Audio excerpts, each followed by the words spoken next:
जय माँ काली। सभी साधकों और साधिकाओं को, सभी भाइयों बहनों को मेरा राम राम जी। आप सभी को नवरात्रि की हार्दिक हार्दिक शुभकामनाएं। और आज वीडियो थोड़ा लेट बना रहा हूं क्योंकि नवरात्र प्रारंभ हो गए हैं, तो सुबह से ही माता की सेवा में, माता के जो भी दैनिक कार्य हैं पूजा के, उनमें मुझे समय लग गया आज। उसके लिए मैं माफ़ी चाहता हूँ। आज मैं जो ये वीडियो लेकर आया हूँ वो नवरात्रि के विषय में ही है। आज माता का प्रथम दिन है नवरात्रि का, माता शैलपुत्री का आज दिन है।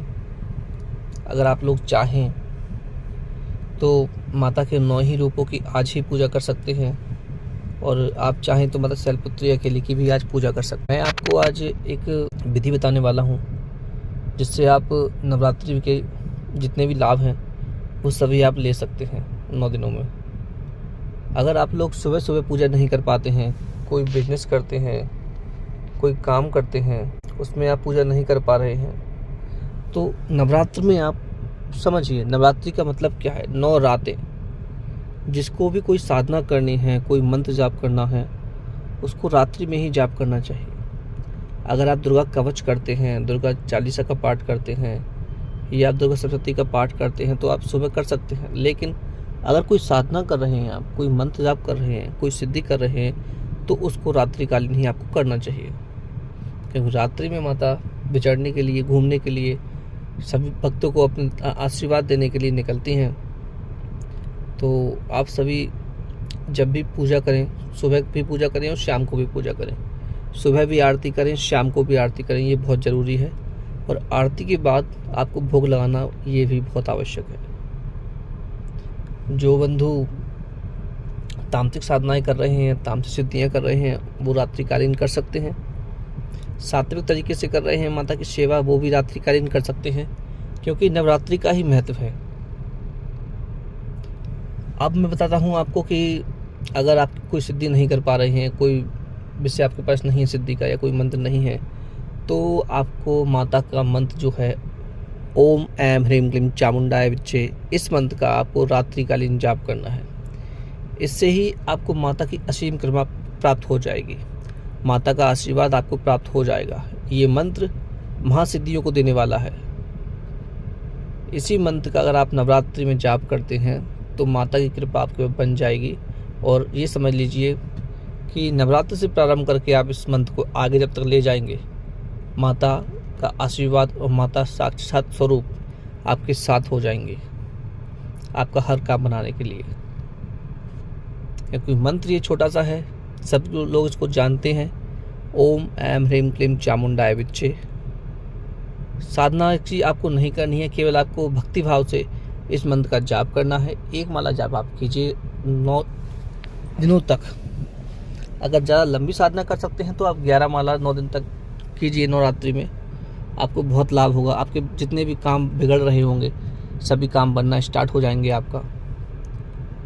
तो जैसे जैसे आप साधना करेंगे इस मंत्र की, वैसे वैसे आपको लाभ मिलता जाएगा। अगर ये भी नहीं कर सकते आप, तो रात्रि में आपको माता का जो दुर्गा चालीसा है उसको कम से कम 21 बार दुर्गा चालीसा का आप पाठ कीजिए, बिना किसी विधि विधा किसी विधान के। केवल जो आरती है माता की, भोग है, वो रख के, एक जल का पात्र रख के, और माता के दुर्गा चालीसा का आपको पाठ करना प्रारंभ कर देना है। चाहे तो आप 11 बार कर लीजिए, चाहे 21 बार कर लीजिए। हमारे जितने भी माता बहन हैं वो भी कर सकती हैं, जितने भी भाई बंधु हैं वो भी कर सकते हैं। अब सोचिए कि दुर्गा चालीसा से क्या लाभ होगा। सभी के मन में क्वेश्चन आ रहा होगा। दुर्गा चालीसा जैसे हनुमान चालीसा हम पढ़ते हैं, हनुमान चालीसा से भूत प्रेत भाग जाते हैं, श्री हनुमान जी की कृपा प्राप्त होती है। ऐसे ही दुर्गा चालीसा से माता की जो शक्तियाँ हैं, जो माता हैं, उनकी यक्षिणियाँ हैं, उनकी जो सेविकाएँ हैं, वो भी प्रसन्न होती हैं, माता स्वयं प्रसन्न होती हैं।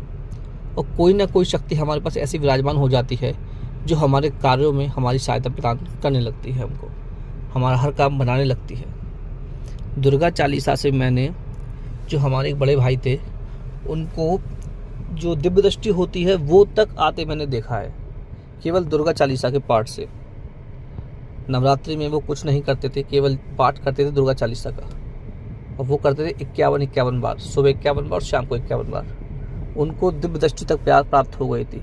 कई बार मैंने उनको धन खोते जाते हैं तो वो खुद बता देते थे कि इतने इतने गहराई पे इतने पे ये धन रखा हुआ है या ये चीज़ बैठी हुई है। जो भूत प्रेत होते हैं वो भी उनको दिखने लगे थे, वो उनसे बातचीत कर सकते थे इसी दुर्गा चालीसा के बल पे।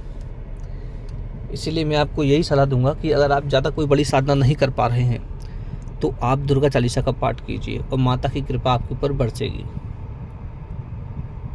आप लोग दुर्गा चालीसा का पाठ कीजिए, ओम ऐं ह्रीं क्लीं चामुंडाय विच्चे इस मंत्र का जाप कीजिए। मैं आपको 2 विधियाँ बता दी हैं शक्ति प्राप्त करने के लिए। नवरात्रि में शक्ति प्राप्त करने के लिए आप ये दोनों विधियाँ कर सकते हैं। चाहे तो आप ओम ऐं ह्रीं क्लीं चामुंडाय विच्चे मंत्र का 11 माला जाप कीजिए या 21 माला जाप कीजिए, जितना आपकी क्षमता है। अगर ये नहीं कर सकते तो हम दुर्गा चालीसा का पाठ कर सकते हैं। बहुत ही शक्तिशाली दुर्गा चालीसा है, हर काम को बनाने वाला है।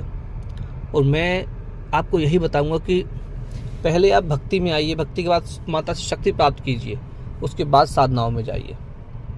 मेरा बताने का मतलब यही है कि आप लोग पहले अपने अंदर इतनी ऊर्जा समाहित कर ले कि आप कोई भी साधनाएं करें। आगे मैं आपको साधनाएं भी देने वाला हूँ, हर तरीके की साधना आपको देने वाला हूँ, हर तरीके के मंत्र आपको देने वाला हूँ, जिससे कि आप साधनाओं के मार्ग में आगे बढ़ सकें। पहले आपको कोई किसी भी शक्ति की छत्र छाया चाहिए आपको, जो आप साधना कर सके आगे जाके, जो आपकी सहायता आपको प्रदान करे।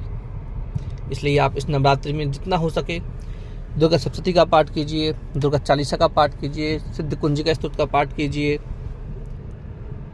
और दुर्गा कवच का अगर हो सके तो आप सुबह सुबह पाठ कर लीजिए करें। तो आप लोग मेरे चैनल काली शक्ति को सब्सक्राइब कीजिए, वीडियो को शेयर कीजिए। अगर आपको वीडियो मेरी अच्छी लगती है तो उसको आप लोग लाइक कीजिए। तो चलिए मिलते हैं नवरात्र के दूसरे दिन यानी कि कल। तब तक के लिए राम राम जी।